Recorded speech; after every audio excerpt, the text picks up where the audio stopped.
Assalamualaikum, bagaimana kabar kalian? Semoga sehat selalu ya.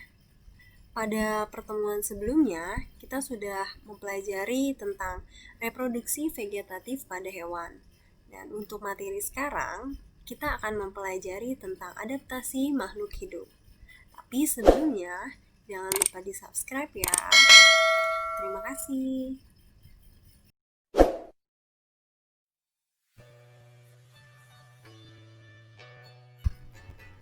Kita akan mempelajari tentang adaptasi makhluk hidup.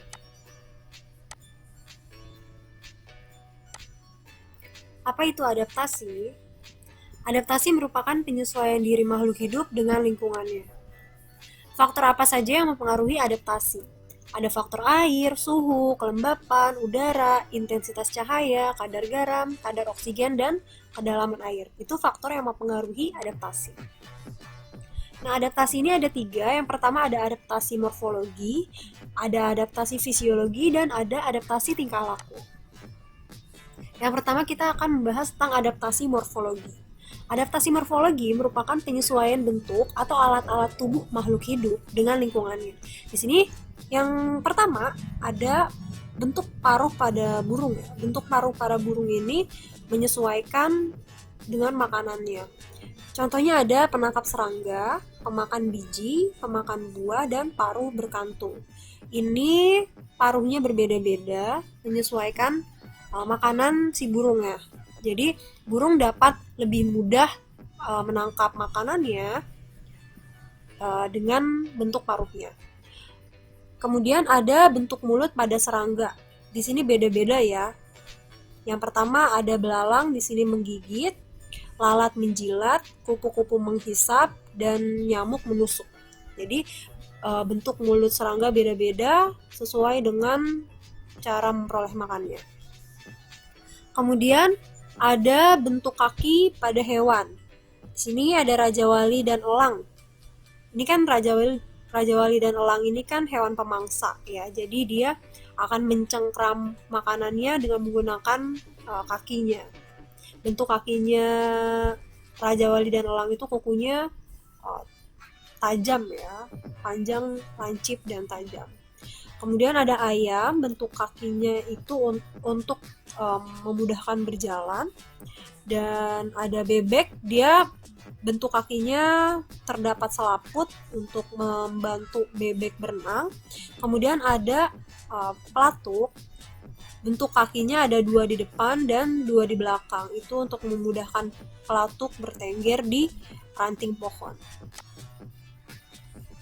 Tadi ada contoh adaptasi morfologi pada hewan, sekarang contoh adaptasi morfologi pada tumbuhan. Yang pertama ada xerofit, di mana xerofit merupakan tumbuhan yang hidup di lingkungan kering. Contohnya di gurun pasir. Ini ada kaktus ya, di mana kaktus ini dia memiliki akar yang panjang dan daunnya bermodifikasi seperti duri.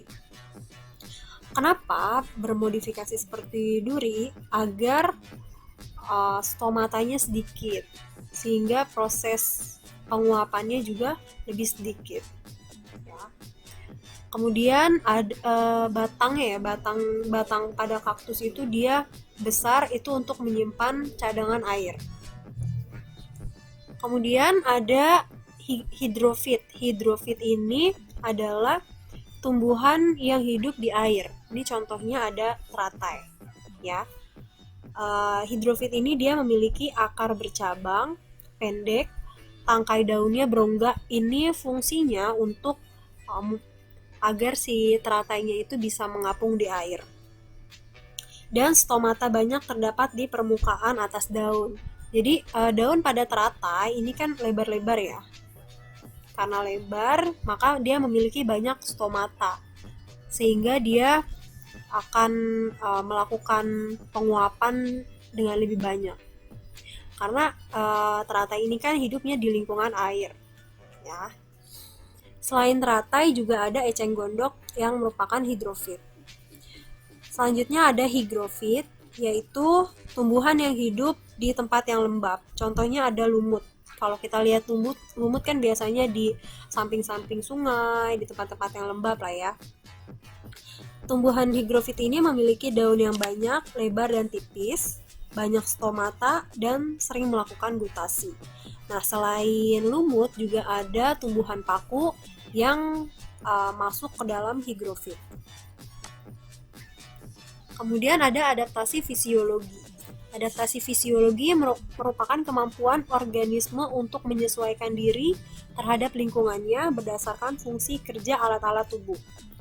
Ini contohnya ada orang yang tinggal di dataran tinggi dan ada orang yang tinggal di dataran rendah.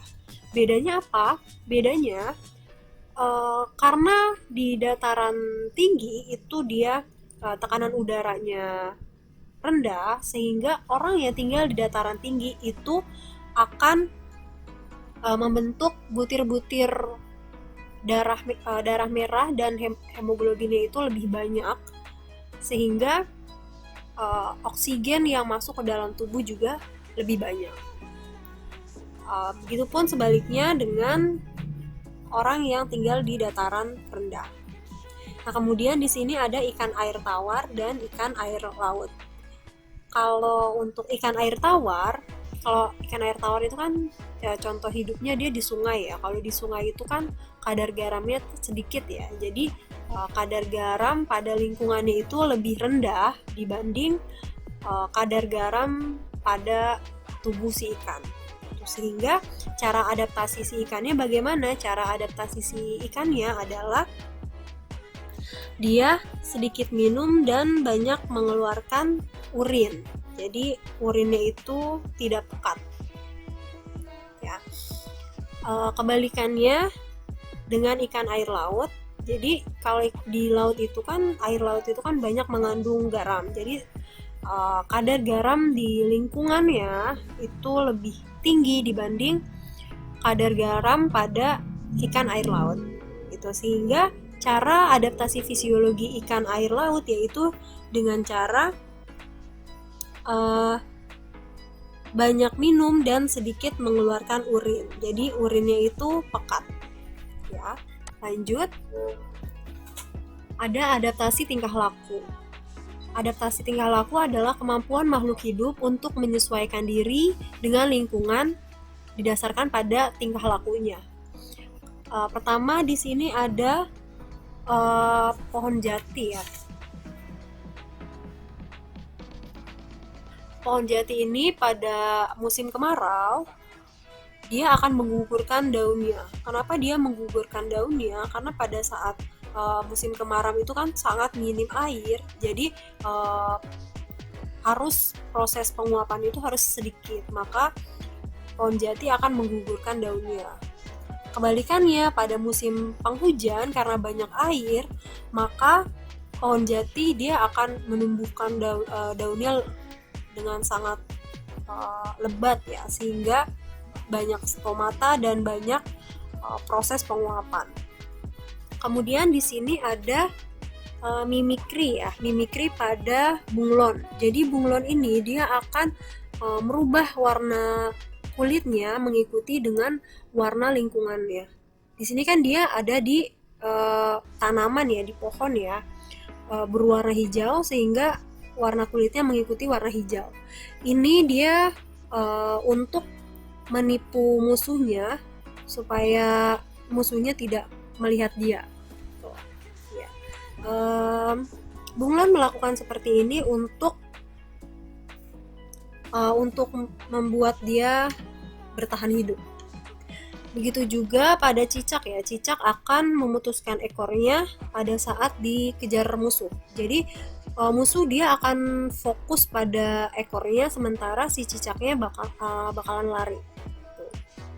Nanti ekornya akan tumbuh lagi. Nah, kemudian ada paus ya. Paus secara periodik dia akan muncul ke permukaan air untuk bernapas.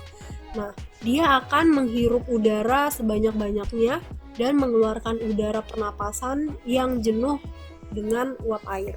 Jadi kalau misalnya kita lihat paus tuh dia suka nyemburin air gitu kan. Ya, itu merupakan adaptasi tingkah laku. ya. Kita sudah mempelajari tentang adaptasi, di mana adaptasi itu ada 3, yaitu ada adaptasi morfologi, fisiologi, dan tingkah laku.